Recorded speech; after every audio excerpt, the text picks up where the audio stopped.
Hello everyone, it's Brit Oz here. Thank you very much for joining me again. Boiling hot here today, so I'm going to be stuck inside. And as I'm recording this, Australia are currently playing Pakistan in the MCG test, the Boxing Day test. They're going 370 for 3. Smith and Hanscom are going very well. They've actually played very, very well. But this video we're going to talk about the England team, how they're going. I normally do. I've made my last cricket videos about Australia and their progression, where they might look at going. But today I'm going to look at England instead. They've just come off a 4-0 drubbing against India in India after drawing the first test, which is disappointing. India's never an easy place to go, and a lot of touring teams come unstuck there. This tour's no different, and it certainly won't be the last one to happen to. So we're going to talk about a few points in this video. What were the positives that came out of this tour? Were there any? Maybe a little bit of a look at the team going forwards and how much longer does Alastair Cook have as captain. It's an interesting one. There's been some talk about Joe Root taking over now, but we'll discuss that later. So we're going to have a look at the top 10 run scorers in the series. As you can see, Kohli was a standout in it, and he only had to actually bat 8 times in the series. When you compare that to the England players who batted 10, they still didn't really get near a score, so he was a standout player. He got a double ton as well in there. The number 9 and 10 on the list are actually Indian tail enders, and we'll have a look at the next top 10 run scorers, which makes it interesting reading. So the bottom 4 run scorers are England tail enders. When you compare that to the amount of runs that the Indian ones scored, that's never good. So if one team's tail ends are scoring a lot of runs, it really puts them at a big advantage. We'll have a look at the top 10 scores of the actual series. England have 4 of the top 10. But the highest is Moeen Ali, who's at best a batting all-rounder. England's innings coming at 5th, 7th, 8th and 10th on their list, which is not good. It's not very good to not see many English pure batsmen on that list, and the ones that are come a bit low down. Do England's players lack the drive to get these big scores, the determination? Or do they simply not have the quality? I mean, I'm not sure if there's a quality side of it. They've got some very good players. Joe Root, I think he ranked currently second best batsman in the world at the moment.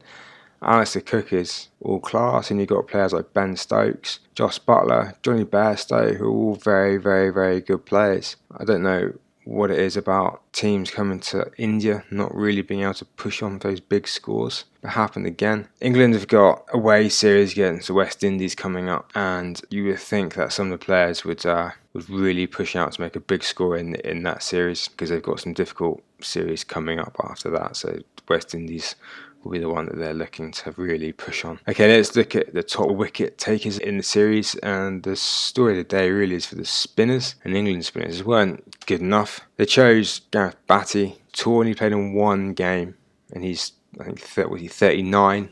I think. I don't know why they did that, and why they didn't just choose a young English spinner from the Lions squad to come and tour with them. And if they needed to play in a dead rubber, give him some experience playing in that test in a match that didn't necessarily matter too much, and yet they went for a 39-year-old guy whose last test came in the mid-2000s. Doesn't really make any sense to me. It's a bit horses for courses. They chose Pattinson in the home Ashes at Trent Bridge for 1 test. He's actually Australian, and that didn't work either. They just haven't learned their lessons when it comes to that. Give youth a go. Just give it a go. Just chuck him in there. Saying that, Adil Rashid, he took more wickets in a series in India than Shane Warne ever managed to do, which is no mean feat, given Shane Warne's probably the best leg spinner to ever play the game. But the thing with Adil Rashid, he's inconsistent. He is too full, then he is too short. He's unable to maintain the pressure. And when England needed him to maintain the pressure, when the pressure was on England and England turned to him, the leading wicket taker, he didn't really deliver, which is very, very disappointing. He's got to build up that consistency a lot more. Adil Rashid is going to be a world-class spinner. I'm not sure. I think the jury's still out as to whether or not he has what it takes to maintain his place in that team long term going forwards. Okay, so let's have a look at the positives that came out of this tour for England, and there are actually 2 of them that I found really. There's Keaton Jennings, who got 100 in his debut innings. That's very, very good, particularly in India as well. I think he got his 100 off a reverse sweep, so that takes some balls to do that. So very good. I can see him probably long-term batting at maybe 3, I think, because the person who's going to open the batting with Alastair Cook for the long-term future, and he's also the other bright spark, was Hasib Hamid. This guy looks so good, looks so composed. and he actually batted his last innings with a broken finger. I think he actually got his biggest score of his tour as well in the 80s. Did that with a broken finger. Shows a lot of commitment. It shows the right mindset as well. I think modern Test match cricket has gone sort of get your strike rate in the 80s, 70s, 80s, 90s, kind of David Warner-esque. I see he's not like that. He takes his time. He values his wicket so much, and he wants to bat time at the crease. And yes, there are absolute advantages to having batsmen like David Warner, because that guy is an absolute run machine. He's a freak, and his century he got Melbourne Test against Pakistan was brilliant. So good. But then it's also nice to see an older school type of player like Hamid, who takes his time, who can anchor in innings. And it's good to see. I think he'll be in a team for a very, very long time. England need to stick with these guys, Keaton Jennings and Hamid. They have to stick with them. Even when they go through the lean times, England have to stick with these guys. They've obviously got the class, they just have to stick with them. Johnny Bairstow played well. He's had a very, very good 2016 behind the stumps and with the bat. You can see him staying there, to be honest.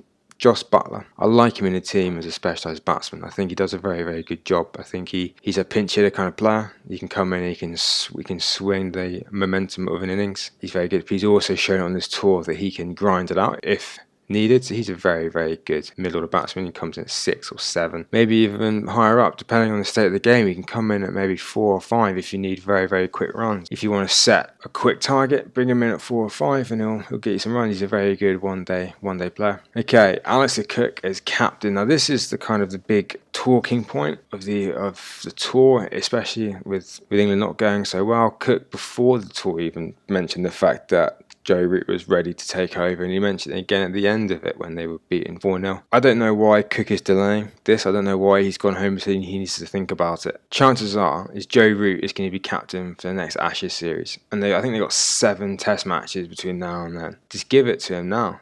Why wait? Let Joe Root make his mark on his team. I don't understand why he's waiting for this delay. Alastair Cook, I think by having the weight of the captaincy off him, I think that'll help his batting a lot. See those sort of 10-hour innings again. I think Joey is ready. I think Joey's ready to lead the younger element of the team into the future with Cook there as his sidekick. I think those two together will be very, very good, and I'm excited to see Joe Root as a bit of a younger, maybe more agile captain, but we'll have to wait and see. Guys, I want to hear your thoughts on the Cook thing. Do you think it's time for him to go? Do you think he's got another Ashes series in him left? Do you think he should stay and maybe help Root ease into the process? Do you think Root's next captain at all? So guys, any comments that you have on my points that I made, or if you liked the video, give it a like. If you didn't like it, give it a thumbs down, and I'll see you next time. Thanks guys.